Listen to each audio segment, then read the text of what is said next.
Welcome back to the Demon Slayer manga comparison series. It's been quite a while, but now we're back at it again, this time covering episodes 1 and 2 of the Mugen Train arc. This is going to be an interesting project to tackle considering the fact that there are two different versions to be aware of. And while we will be bringing up the movie as the situation calls for it, for the most part we'll be following along with the TV airing, as this is the version that houses the most amount of content. For those of you who are curious about how the movie compares to the TV show, I already have a video out on that, so check it out if that's what you're more interested in. But for those of you who are more interested in the manga changes, let's get right into the comparison. So how does episode 1 compare to the manga? Well, you see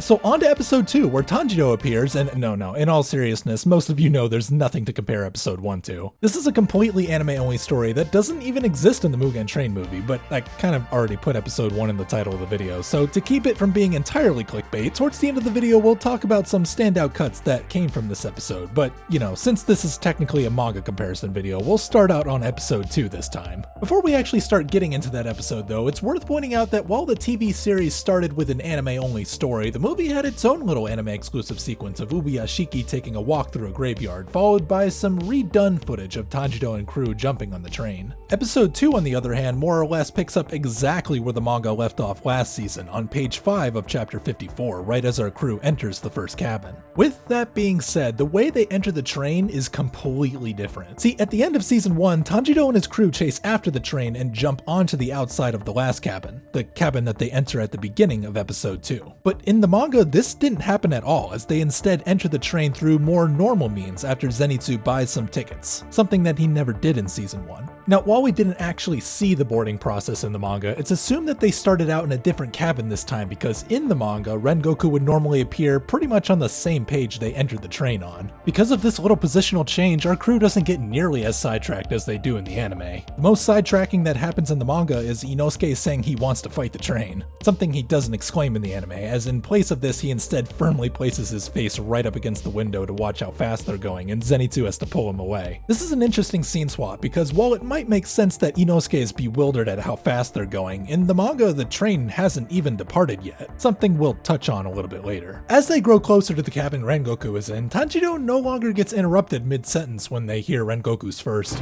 "Mine!" And since they're all in a different cabin now, they all get surprised as soon as Tanjiro goes to open the door. And after Rengoku says a few more times, now he gets one additional that's strong enough to send all the bento boxes around him flying. Once that new little scene is finished, we move right along into the banger opening. And once that opening is finished, we get a new representation of how the passengers around Rengoku are reacting before we see what Tanjiro and Zenitsu make of this legendary man. Now, as I mentioned during the district arc, which I won't be talking about much in this video for spoiler concerns, you might notice that the dotted eyes from some of the characters won't always be present in the anime, but sometimes they are preserved for comedic effect. Hell, Ufotable even revises them every now and then. It's after Tanjiro bears witness to Rengoku's final umai and the maids start trashing the bento boxes he accrued that we start getting into the real heavy-duty changes of this episode. See, in the manga after this panel, we would normally move right into Rengoku saying he knows nothing about Hinokami Kagura, but in the anime this isn't the case, as we're instead brought into a 2-minute long anime exclusive sequence that would lead up to that part. During this bit, Tanjiro introduces himself and his crew, Rengoku talks about Nezuko while inviting Tanjiro to sit next to him, Zenitsu has to babysit Inosuke some more, Rengoku asks Tanjiro why they're there, and Tanjiro asks Rengoku if he knows anything about Hinokami Kagura, and then we pick up adapting the manga again as he says he knows nothing about it. As far as anime exclusive scenes go, this one's a pretty good addition, especially for the movie where that extra context goes a long way for those just now jumping into the series, and in my opinion it stabilizes the pacing a little better. It's at this point that Rengoku starts talking about the history of breathing techniques.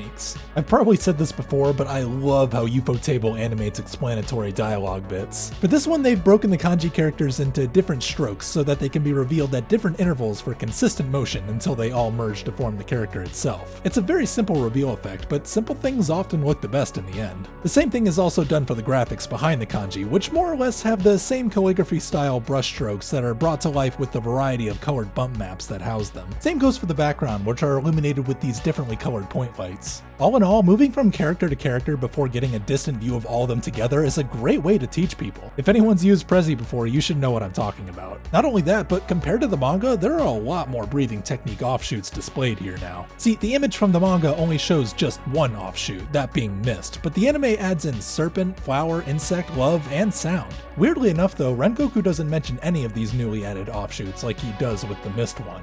But anyways, it's after this explanation, and Tanjiro tells Rengoku what color his sword is, that we get a vacant panel of Inosuke and Zenitsu reacting to the train finally departing. That's right, up to this point in the manga we haven't even left the train station until just now, about the same time where Rengoku says he'll train Tanjiro at his place. This scene has been redone slightly so that it somewhat reenacts a previous scene in which Rengoku looks off into the void while Tanjiro asks the man what he's looking at. For some reason this joke is even funnier the second time. Tanjiro also has some added subsequent monologue of him saying Rengoku puts off the smell of justice, all while Inosuke starts flailing around outside the window and Zenitsu has to stop him yet again. Sorry Zenitsu, but this is basically a full-time job for you at this point. They're both taken aback though when Rengoku points out that a demon could easily attack them at any second if they're not careful. A serious moment of realization indeed, which is offset with this perfect recreation of Zenitsu's shocked face. And during Zenitsu's midlife crisis, we get some additional shots of Tanjiro and Inosuke listening to Rengoku as well, affirming that Inosuke didn't just jump out the window to race the train after Zenitsu let him go. I love the little pause Ufotable added at the end of Rengoku's little speech, so it gave Zenitsu more time to soak it in before freaking out yet again. Oh Zenitsu, you poor ball of stress. Now this is the moment when the conductor enters the cabin to clip their tickets, and besides some different reactions from Zenitsu, this part is more or less the same, but it's been spaced out a bit with some silent moments to add a bit more tension while getting better representations of the conductor clipping all of their tickets individually instead of all in just one panel. Really, I love how Ufotable directed this sequence. Maybe I'm just a sucker for metaphors, but I love how the lights go out as soon as the final ticket is punched. This symbolizes that this is no longer the world they know, and Tanjiro and Rengoku are quick to pick up that something isn't quite right here. The order in which they realize has been changed, however.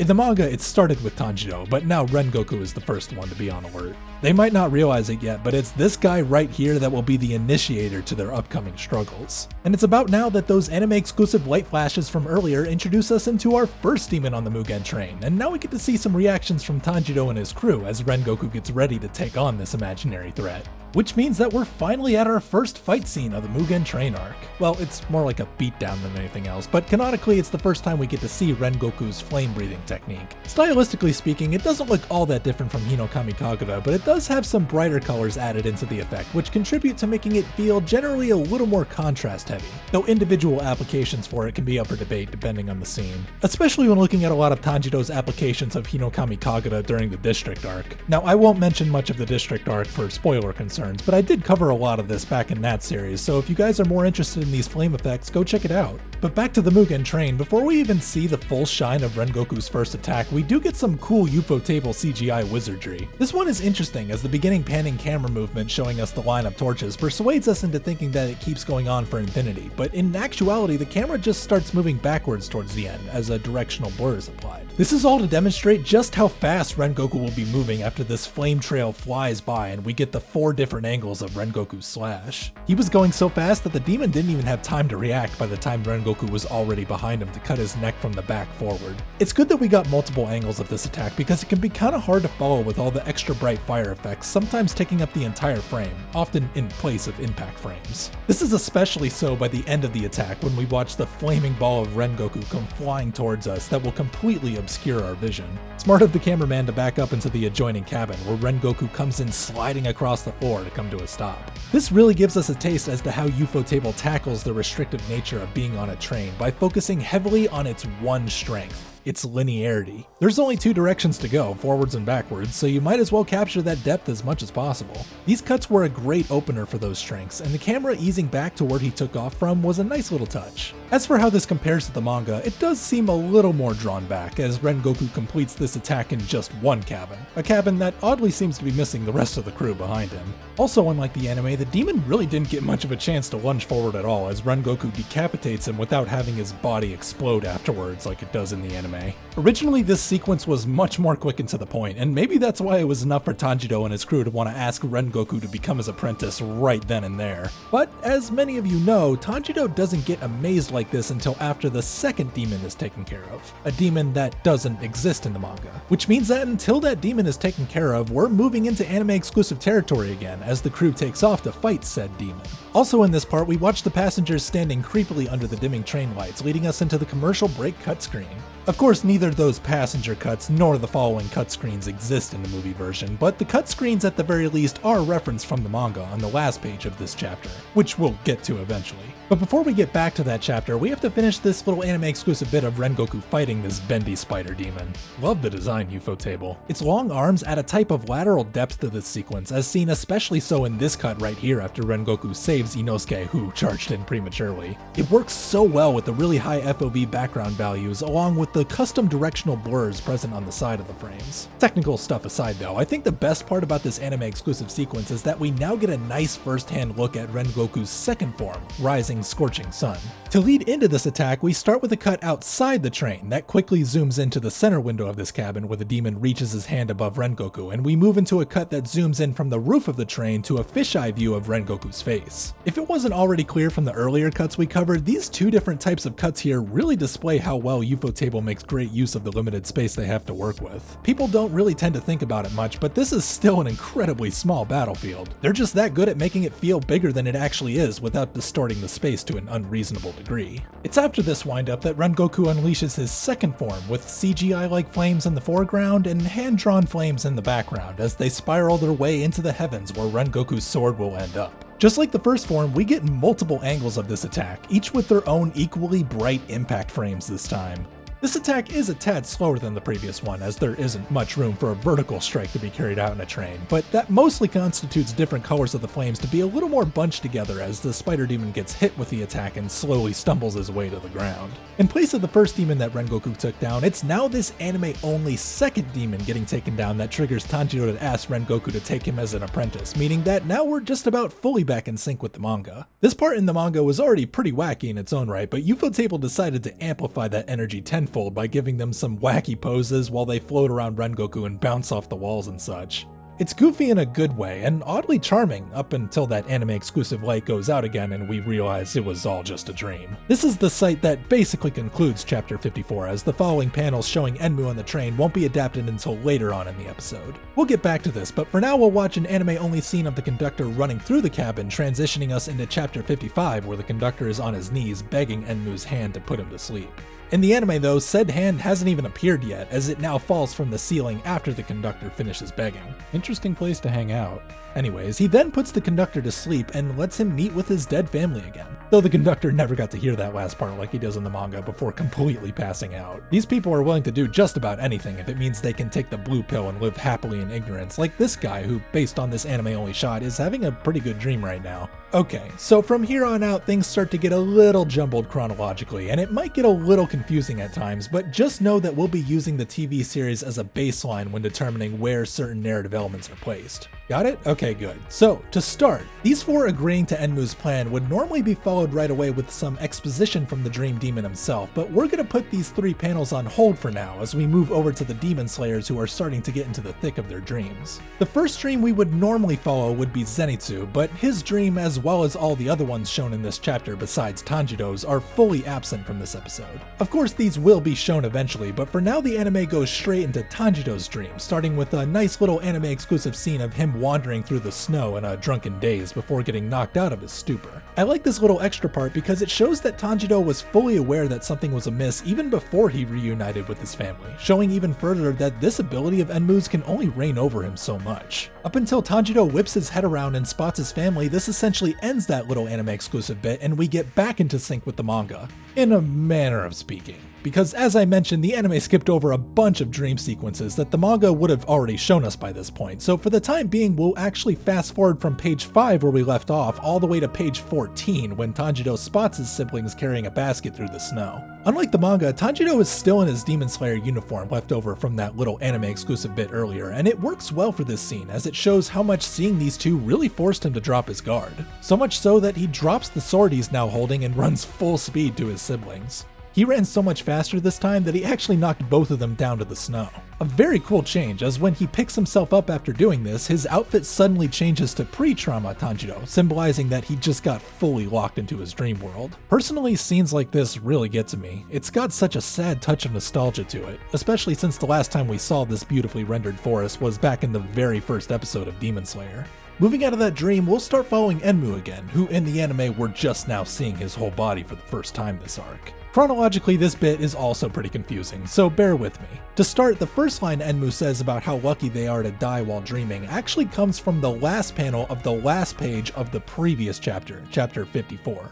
As for the lines he says after this one, they come from the 3 panels that we left on hold on chapter 55 back on page 4, in which he talks about the human spiritual cores and the like. Besides all the line mix-arounds, the only new thing actually added to the scene is now we see Enmu's hand reunite with his body while he talks about how fragile human hearts are. Okay, since this little detour brought us back in time, now we have to catch back up to where we originally left off on page 16, right as Tanjiro's dream sequence ends and the dream intruders start tying the ropes on the Demon Slayer's arms. Confusing, right? On top of which, at this part we're at now, we don't get the shot of Tanjiro's crying face until after these two finish their little conversation while getting ready. Also, it looks like Ufotable decided not to put in the part where the dream intruders discover the Demon Slayers, instead opting to move the dialogue in this part to when they're already being tied up. Looking at this more carefully, even the seats on this train have been changed, as they're no longer tall enough to hide Tanjiro, who just got tied in behind this dream intruder. Fun fact about these ropes, it wasn't fully explained in the anime, but in the title page of the next chapter, chapter 56, it said that Enmu specifically made these ropes for those who want to enter other people's dreams. Though I guess it doesn't take a genius to figure that out at this point. It's from here that we'll start dialing back the changes a little bit, as we slip back into Tanjiro's dream sequence as he converses with his fake family. Some lines have been moved around here and there to account for some little extra lines added in, like how Tanjiro's mom asks him if he has a fever, followed by Tanjiro's new reply. As a matter of fact, Tanjiro seems to be a little less bashful than he is in the manga, and is a little more composed when his mother touches his face. Also, there's the fact that Tanjiro waits until after his brother attacks him with the laundry to say his line about having a horrible dream that his family was murdered. Sorry Tanjiro, but that dream is reality. The family you're looking at now just isn't real. Though at least Tanjiro got to see his youngest brother Rokta now, since he was seemingly missing from the manga panels.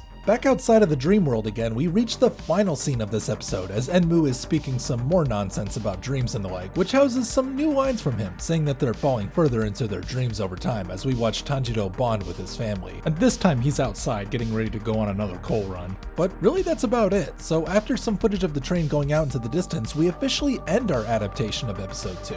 But not chapter 55, there's still a lot to cover there. Stuff that will be adapted in the next episode. But instead of going on to episode 3, let's go back a little bit and talk about episode 1. I saved this episode for the end of the video because, again, there's really nothing to compare here, so this is where the comparison part of this video ends. From here on out, we'll just be talking about some impressive cuts that came from this episode for the next couple of minutes or so, something that you may or may not be interested in. But without further ado, let's get right into episode 1. For an episode that has little to no impact on the overall story, the production values here were as high as any other episode, and sets a great first impression for those just now getting into the next season. In most cases, anime usually has this slight disconnect between the key animation and the background illustrations, but with the amazing color coordination between both the foreground and background teams, as well as the excellent compositional work Ufotable is known for, the artistic disparity here is basically non-existent. The color of shading on the characters fits so well with the illumination of the rendered space. They compose these two layers in such a way that they'll always match up with each other no matter what. Within the same sense, it's also amazing how consistent individual breathing forms look regardless of the key animator or the color designer, an aspect that goes beyond the main characters themselves. A great example of that is this supersonic demon and the trail he leaves behind. It is this guy's main power after all, and it's probably the only reason Rengoku couldn't take him out right then and there. That and the fact that he was digging his fingers into a worker that he took hostage. This demon moves so fast that the most we usually see from him is the leftover stretches of light that come from the glowy parts on his body. Every so often, we will get some more specific keyframe animation, like in this cut where the line work houses this light ocean-like texture, but more often than not, these trails are displayed with computer-generated effects, like in this cut right here. When it comes down to it though, Rengoku is much faster than this guy's top speed, and we can see as much when he finally gets the opening to slice this guy's arms off. This is a really well done shot, as we can watch the fire come before the slash itself as Rengoku starts to appear from within the cut flesh. Really, the layout of this cut kind of reminds me of the attack reveal animations you would see in popular JRPGs. This guy thought he could actually get away from Rengoku after that little display, but unfortunately for him, he's already hot on his trail as Rengoku starts following him down the train tracks. Really cool how Ufotable showed him slowly speeding up. It's basically the same cuts being played back over and over again, but with some adjustments to the animation frame time and camera speed, as well as some keying revisions in the last cut for the upper half of Rengoku's body, Ufotable managed to get a very efficient representation of increased speed without going overboard. I also really like how when Rengoku vanishes into the distance, he leaves behind a sonic boom that wipes out the flames he just left behind. He was basically a ball of fire by the time he reached the demon just in the nick of time. And now finally Rengoku can fight this guy one-on-one without anything in the way, and oh, it's over. That was quick. After this final attack, he closes out this move by putting his sword away while showing some jump cuts of Rengoku's father putting his sword away in the same fashion. It would have been fine if Ufotable just had these cuts monochrome and calling it a day, but they also added some lens flares, judder, and cross dissolves for some extra impact. And well, animation-wise, there's not much else to talk about this episode. Pretty much everything after this focuses on connecting us to the beginning of the Mugen Train arc. It also explains how Rengoku got so many bento boxes to eat on the train to begin with. And to cement us into the canonical beginning of this arc, we're left with one thing. Rengoku sitting on the train where Tanjiro and his crew will discover him as he says his most iconic line of all time. Might!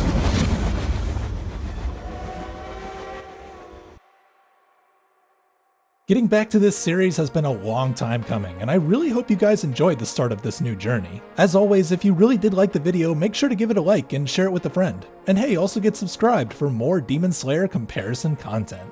Well, that's it for me. As always, I hope you all have a fantastic day. This is Registry, signing off.